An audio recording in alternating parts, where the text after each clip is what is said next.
Alright, it's time for another update and forecast on the Oak Fire in Mariposa County.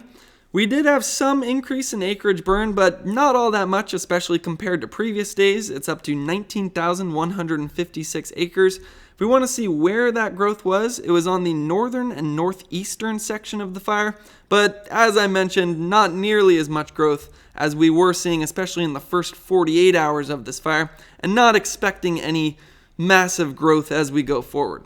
Now, part of the reason for that, containment has increased to 39%. Most of that containment is on the western and southern edge of the fire where you see that black line, although we are expecting a lot of that red line to turn to black in the days ahead. Reason for that, we have almost 4,000 personnel on this fire with 303 engines. That's some of the good news. Now, where some of the bad news comes in is as this fire has calmed down, they've been able to get some damage assessment teams in there, and the structures destroyed is now up to 116. So thoughts and prayers go out to everybody who has been affected by this fire. Now, if you do live in this community, know that there are still some evacuation orders in place, but I just listened to the CAL FIRE report, and they are working as hard as they can to get the work done that's necessary to get everybody back into this community as soon as possible.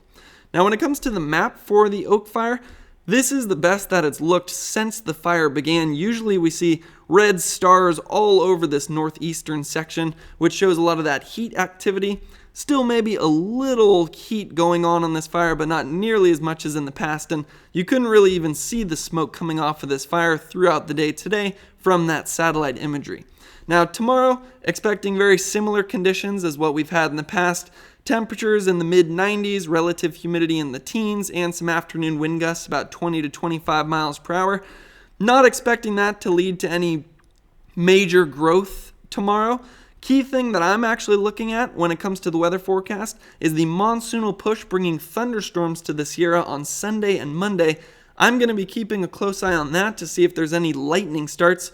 You can stay updated by going to Holt Hanley Wildfire Forecasting on YouTube.